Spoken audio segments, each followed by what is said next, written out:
ఒత్తిడి లేవు అని నేను చెప్పలేదు. విపరీతమైనటువంటి ఒత్తిడి నా పైన వచ్చింది. ఒత్తిళ్లకు లొంగలేదు, భయపడలేదు. ప్రలోభాలకు లొంగే వ్యక్తి ఈ విజయసాయిరెడ్డి కాదు.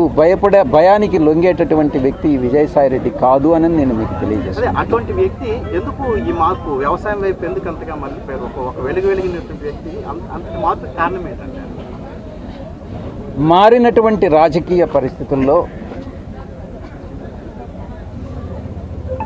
వైఎస్ఆర్ కాంగ్రెస్ పార్టీలో నేను గతంలో చెప్పినట్టుగా మా యొక్క అధినాయకుడి చుట్టూ ఉన్నటువంటి కోటరి నా పట్ల వ్యవహరించినటువంటి తీరు, మా నాయకుడు వారి మాటలు విని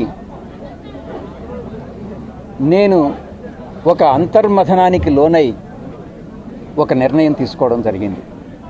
అంతేగాని వేరే ఇంకా ఏది కూడా కాదు. సార్, ప్రధానంగా వైసీపీలో మీరు నెంబర్ 2గా ఉన్నారు. జగన్మోహన్ రెడ్డి తర్వాత మీరే. అలాంటి పరిస్థితుల్లో ఇప్పుడు మీరు లేకపోవడంతో ఒక చాలా కార్యకర్తలు కానీ నేతలు కానీ ఒక గ్యాప్ ఉంది అనేటటువంటి దీనిలో ఉన్నారు. వాళ్ళు కూడా చెప్తున్నటువంటి పరిస్థితులు మేము వింటున్నాము. నేను అట్టయితే అలా భావించట్లేదు. జగన్మోహన్ రెడ్డి గారు సమర్థుడు. ఆయన పార్టీని మేనేజ్ చేసుకోగలడు. నేను ఒక్కటే ఆయన్ని అభ్యర్థిస్తున్నాను, చుట్టుపక్కల ఉండేటటువంటి నిబద్ధత లేని వ్యక్తుల మాటలు వినవద్దు అని ఒక్కటే నేను జగన్మోహన్ రెడ్డి గారిని ఈ సందర్భంగా అభ్యర్థిస్తున్నాను. వారి మాటలు, నిబద్ధత లేని వ్యక్తుల మాటలు, చుట్టూ ఉన్నటువంటి వాళ్ళ మాటలు విని ఆయన తప్పుదారి పట్టించుకోవద్దు అని నేను విన్నవించుకుంటాను. అదే పరిస్థితి కొనసాగితే కనుక నాకు తెలియదు. నేను భవిష్యత్తు వాడిని నేను వినిపించలేను. నాకు ఆ సామర్థ్యం లేదు. సార్, మీరు మనం చేసినటువంటి ట్వీట్ని కూటమి ప్రభుత్వం తమకు అనుకూలంగా వాళ్ళు చెప్తున్నటువంటి పరిస్థితి ఉంది. అసలు మీరు ఆ ట్వీట్ తాలూకా అర్థం ఏంటి? మొన్న సమ్మిట్ తాలూకు నేను ఒకటే చెప్తా ఉన్నా, చాలా ముఖ్యమైనటువంటి విషయం. రాజకీయ నాయకులందరూ, రాజకీయ పార్టీలందరూ కూడా, అన్ని పార్టీలు ప్రజలను ఎలా మభ్య పెడతారు అన్నటువంటిది ఇది ఒక ఉదాహరణ. మీరు 1995 నుంచి 2004 వరకు చంద్రబాబు నాయుడు గారు ముఖ్యమంత్రిగా అప్పట్లో సమైక్య ఆంధ్రప్రదేశ్ని పరిపాలించడం జరిగింది. అప్పట్లో నాకు తెలిసి 3 or 5 బిజినెస్ సమ్మిట్లు పెట్టారు ఆయన. పలుసార్లు స్విట్జర్లాండ్లో డావోస్కి వెళ్ళడం జరిగింది. కొన్ని లక్షల కోట్లకి ఎంఓయూలు ఎంటర్ కావడం జరిగింది.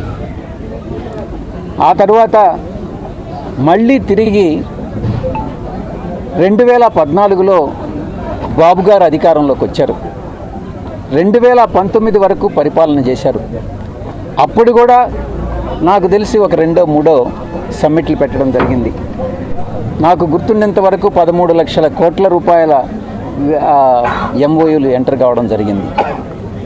ఆ తర్వాత వైఎస్ఆర్సీపీ అధికారంలోకి వచ్చింది 2019లో. 2024 వరకు పరిపాలించింది. అప్పుడు కూడా నాకు తెలిసి ఒక 2 సమ్మిట్లు జరిగాయి. ఈ యొక్క కరోనా పోయిన తర్వాత వైఎస్ఆర్సీపీ హయాంలో కూడా ఇదే రకంగా కొన్ని లక్షల కోట్ల రూపాయల ఎంఓయూలు ఎంటర్ కావడం జరిగింది. ఈ ఎంఓయూల తంతంతా కూడా ఈ ఇన్వెస్టర్ సమ్మిట్ ఏదైతే ఉందో ఇదంతా కూడా ఒక మిథ్య, ఒక ఫార్స్.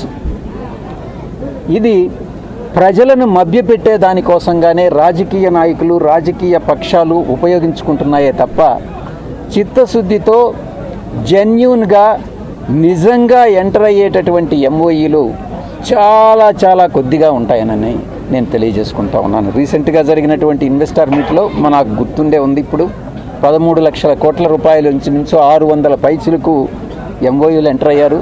నేను ట్వీట్ కూడా చేశాను. వీటిని ఎవరు ఏ రకంగా అన్వయించుకున్నా నాకైతే అభ్యంతరం లేదు.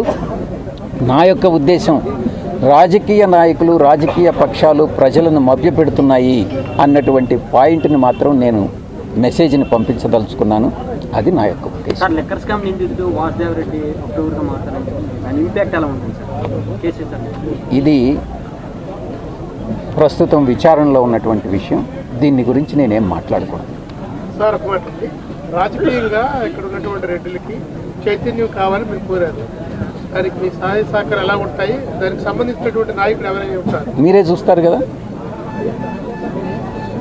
వెయిట్ చేయండి, తొందర ఎందుకు? సార్ ఏ బుక్స్ చదువుతున్నారు? వ్యవసాయం ఏం వ్యవసాయం చేస్తున్నారు? బుక్స్ వల్ల వచ్చిన మార్పులు ఏంటి? ఒక పుస్తక పఠనం అనేటటువంటిది ఒక గొప్ప విషయం. నేను మామూలుగా నాకు ఇంట్రెస్ట్ ఉండే సబ్జెక్టు ఖగోళ శాస్త్రం. నేను ఏదో చార్టర్డ్ అకౌంటెంట్ అయ్యాను, కానీ ఎక్కువ పుస్తకాలు నేను ఖగోళ శాస్త్రం గురించి, ఆస్ట్రానమీ గురించి తెలుసుకుంటాను. కొన్ని పుస్తకాలు చరిత్రను గురించి కూడా నాకు చాలా ఇంట్రెస్ట్ ఉంది. చరిత్ర కానీ, లేకుంటే జియాలజీ కానీ, లేకుంటే జీవరాశుల పరిణామక్రమం కానీ, లేకుంటే ఖగోళ శాస్త్రం గురించి పుస్తకాలు ఎక్కువగా నేను చదువుకుంటాను. దానిలో ఉన్నటువంటి ఆనందం నిజంగా అనిర్వచనీయమైనటువంటిది. గతంలో భీమిల్లో ఇల్లు కట్టుకుంటాను, ఇక్కడ అందుబాటులో ఉంటాను, వ్యవసాయం చేస్తాను. మీకు తెలుసు కదా, భీమిల్లో ఇల్లు కట్టుకోవాలనంటే ఎవరు ఎన్ని ఇబ్బందులు క్రియేట్ చేస్తున్నారనేది మీ అందరికీ కూడా తెలుసు, పత్రికా విలేకరులందరికీ. వాటికన్నిటికీ భయపడేటటువంటి వ్యక్తిని కాదు. దాని గురించి నేను వ్యాఖ్యానించను, అది కోర్టు పరిధిలో ఉంది కాబట్టి. సార్ అయితే 2029లో ఏదో పార్టీ తరఫున పోటీ చేసే అవకాశం మీ సొంత పార్టీ ఏమైనా పడదామని? నేను చెప్పాను కదా, ఈ రోజుకి మీతో మాట్లాడే సమయానికి నాకు ఎటువంటి ఐడియా లేదు. మీరేమన్నా కోరుకుంటున్నారా? మీరేం కోరుకుంటున్నారో చెప్పండి, నేను వైసీపీలో ఉన్న అసంతృప్తి మీ నాయకత్వాన్ని కోరుతున్నారు. సార్ జగన్మోహన్ రెడ్డి గారు జగన్మోహన్ రెడ్డి గారు మళ్ళీ పార్టీకి మీ సేవలు అవసరం అనుకుని ఆహ్వానిస్తున్నారు. అందరూ కోరుకుంటున్నారు. కొన్ని ఊహాజనితమైనటువంటి ప్రశ్నలకి నేను జవాబు చెప్పలేను. హైపోథెటికల్ క్వశ్చన్స్ అంటారు వాటిని. కాబట్టి నేను జవాబు చెప్పలేనటువంటి ప్రశ్న. అంటే రెడ్డి అంటే సార్ మీరే చెప్పారు, రెడ్డి అంటే పాలకుడు అని చెప్పి. ఒకప్పుడు పాలించిన వ్యక్తి ఇప్పుడు మళ్ళీ రెడ్డిగా ఉన్నటువంటి వ్యక్తి మళ్ళీ పాలకుడు కాకూడదు అని ఏదైనా ఉందా? కాకూడదని కదా, అదే అంటున్నాను సార్. అటువంటి వ్యక్తి ఆ పాలకుడు ఎందుకు స్తబ్దుగా ఉంటున్నాడు? ఎప్పుడు మళ్ళీ ఛాన్స్ తీసుకుంటారు?